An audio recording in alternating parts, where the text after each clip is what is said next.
इस कार्यक्रम की पुण्यार्चक हैं नागरमाल जैन, विशाल जैन, डॉक्टर स्वाति जैन, समर्थ जैन, कशिश जैन, समस्त गुरु भक्त परिवार, गुरुग्राम, गुप्तदान गुरुग्राम गुरु भक्त परिवार। भारत देश एक धर्म प्रधान देश है। इसमें 24 तीर्थंकर हुए।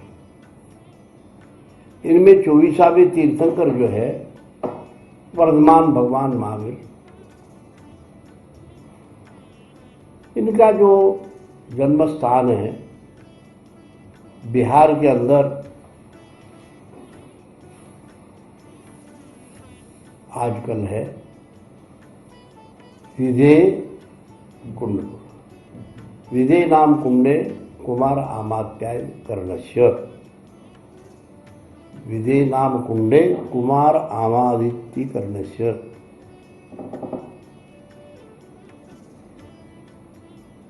उसमें सिद्धार्थ महाराजा विधेय कुंडपुर में राज्य करते थे, सुख से थे। अकस्मात एक दिन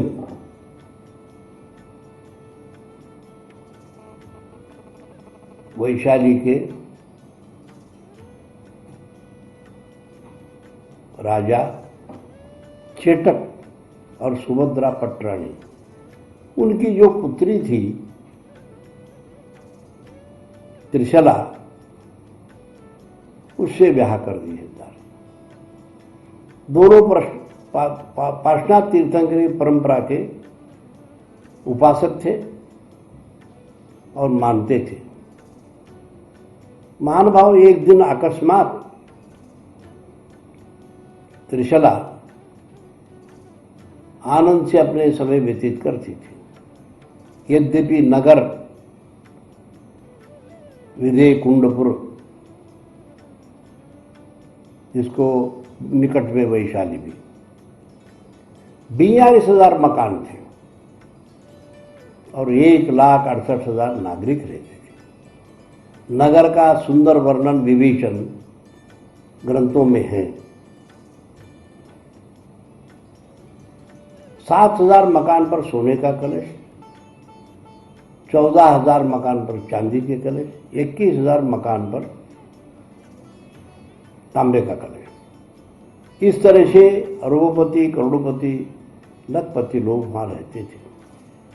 हर मकान के साथ बाग बगीचा, तालाब, पानी के लिए बहुत पेड़ पौधे, उपवन बहुत। सड़कें भी बड़ी चौड़ी थी। सड़कों पर संगीत सुनाई देता। वहां के रहने वाले नागरिक जो थे, मकान यदि सफेद है तो रथ, घोड़े, कपड़े लत्ते सब सफेद ही पहनते थे। यदि घर लाल रंग का है तो घोड़े लाल, कपड़े लाल। इस तरह से मैचिंग करके ही वो बड़े विलासी थे, समृद्धिशाली थे, आर्थिक स्थिति भी बहुत थी। भगवान महावीर के जन्म स्थान पर यानी अर्ली हिस्सेप वैशाली में लिखा है, पश्चिम दरवाजे से 1 लाख सोने के मुद्रा टैक्स रूप में मिल जाता था। पश्चिम केवल दरवाजे से, बाकी 4 दरवाजे नगर के लिए थे। बहुत समृद्धशाली, किसी बात की कमी नहीं। स्वप्नों को देखा ब्राह्म मुहूर्त में। आचार्य कहते हैं, माता यश प्रभाते करिपति वृषभो सिंहपोतंच लक्ष्मण माला युग्मं शशांकम रवि जश युगले पूर्ण कुंभो तटाकम पातोदिम सिंहपीतम सुरगण निवृतम योमयानम मनोज्ञम चाद्राक्षम नागवासम मणिगण शिखिनो तम जिनो नौमि भक्त्या। प्रातः काल स्वप्न देखने के बाद आनंद विभोर होकर त्रिशला रानी प्रातः विधि सब समाप्त करके प्रातः काल सिद्धार्थ महाराज के पास गए। सिद्धार्थ आज जल्दी आने का कारण पूछा। तब उन्होंने कहा मुझे स्वप्न हो गए। सिद्धार्थ राजा ने अपने सिंहासन के आधे हिस्से को खाली करके उनको बिठाया, क्योंकि स्त्री जो पत्नी होती है वो गृह लक्ष्मी होती है। और सपनों को क्रम से सुना।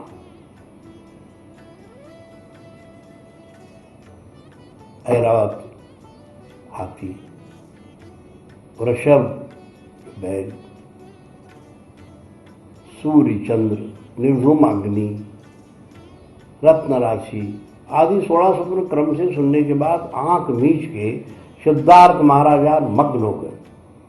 त्रिशला ने कहा, भैया क्या बात है, आप आंख मीच के बैठ गए? बोले मैं आनंद ले रहा हूं, ये वो आनंद मुझे भी बता दो।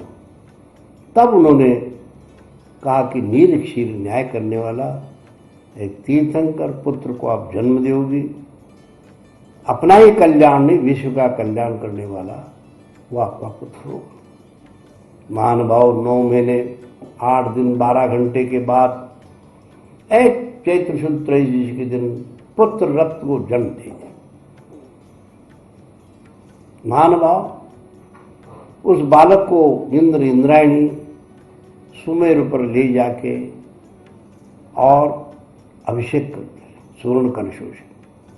इंद्रायणी ने अपने सुंदर लाए हुए कोमल वस्त्रों को पहनाया और षोडश श्रृंगार भी उनको पहनाते रहे और गाजा बाजा के साथ ऐरावत हाथी पर राजमहल में लाए। पालने में रखते सिद्धार्थ ने वर्धमान नाम रखा।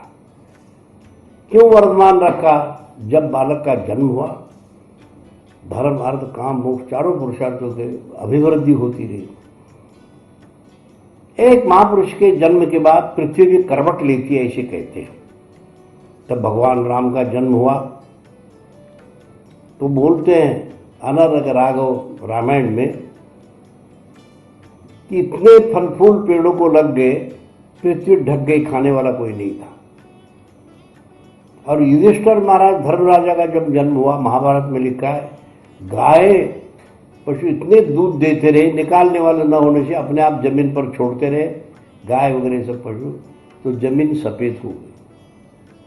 इसी प्रकार से भगवान महावीर के जन्म के साथ आध्यात्मिक तत्वज्ञान आर्थिक सभी समृद्धि होती रही, जनता सुखी हो रही। आप जानते हैं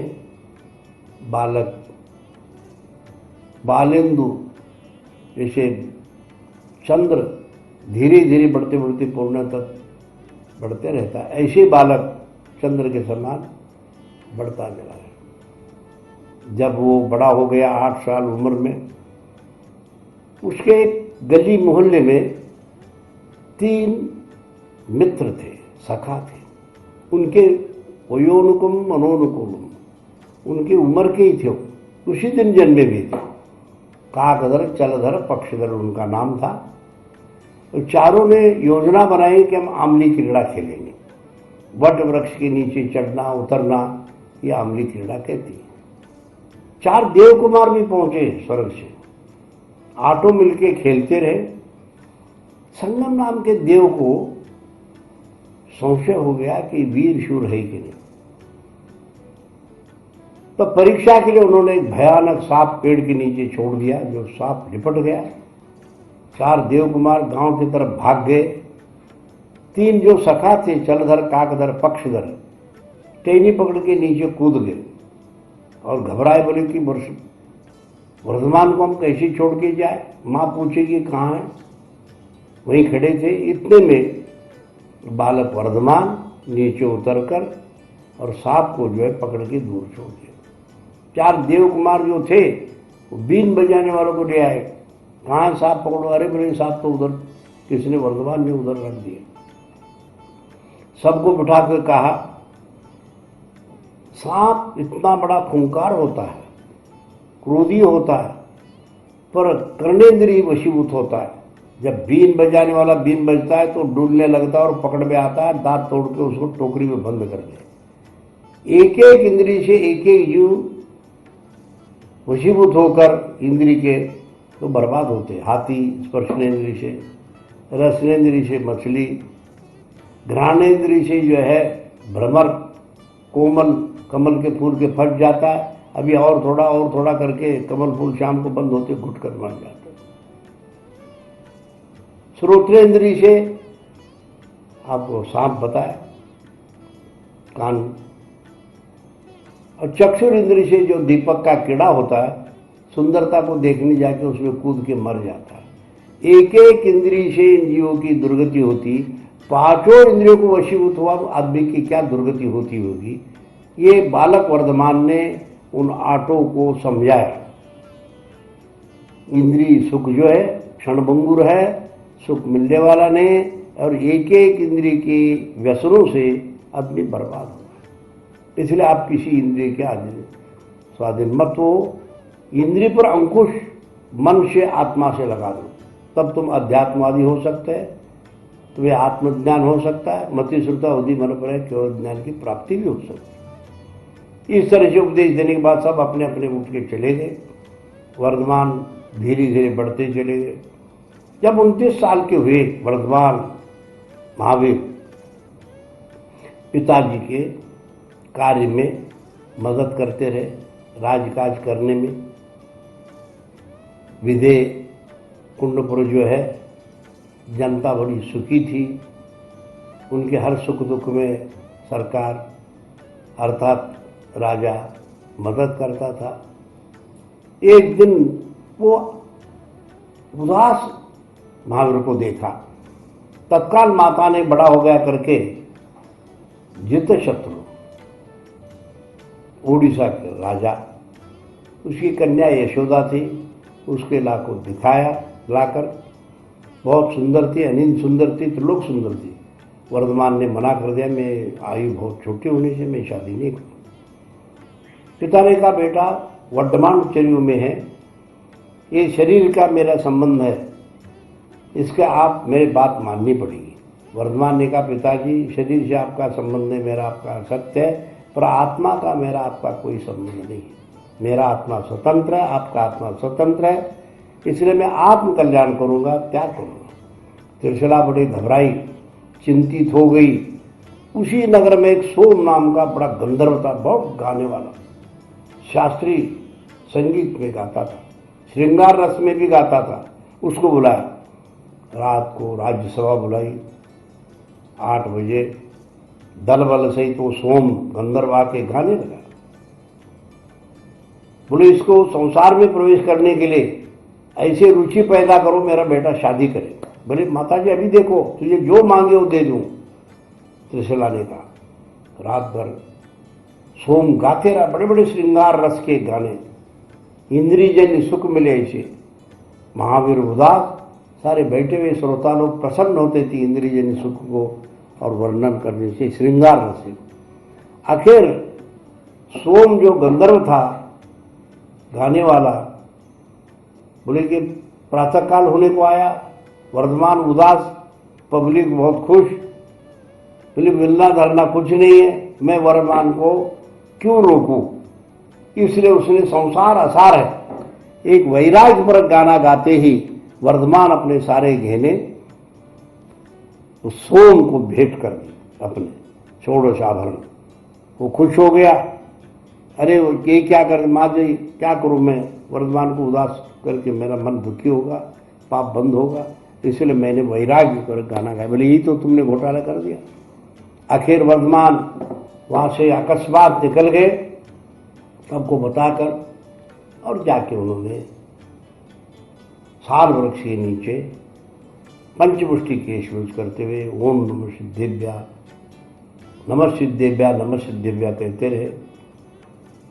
ओम शब्द का वो प्रचार विचार नहीं करते हैं, नमः सिद्धेभ्या करते। वहाँ से केशलोच हो गया, दीक्षा हो गई, कुल नामक राजा के आहार करते रहे। और इसी प्रकार से उज्जैन के स्मशान भूमि पर उनको उपसर्ग भी हुआ। और कुल क्रामक आए बिहार में और जुम्बुकुआ नदी, और वहाँ ध्यान करते रहे, केवल ज्ञान की प्राप्ति हुई। और 30 साल तक विचार मणिकांत आचार्य महेश वाणी विषाद्वाद श्रावण वदी प्रतिपदा के दिन दिव्य ध्वनि निकली, धर्मोपदेश देते रहे। और वहाँ से 30 साल पूरे होने के बाद 72 साल आयु अर्थात 71 साल 3 महीने 25 दिन के बाद आयु खत्म होने का ही तो योग निरोध करते हुए एक हस्तिपालक राजा के राज्य के पीछे एक बड़ा सरोवर था, वहाँ पर खड़े होकर ध्यानस्थ होकर 48 मिनट के अंदर मोक्ष चले गए। वहाँ से निकलकर पंचमुष्टि केशलों साल वृक्ष के नीचे बैठ के दीक्षा ले ली। 48 घंटे के बाद बकुल नामक राजा के आहार के लिए गए और वहाँ से उनको केवल ज्ञान की प्राप्ति हुई रुजुकुला नदी के तट पर और 30 साल तक धर्मोपदेश देते देश के विदेश में घूमते रहे। विचार में अनेकांत, आचार में अहिंसा, वाणी में समाज में अपरिक, इसी का नाम सर्वोदय तीर्थ है, धर्म तीर्थ है।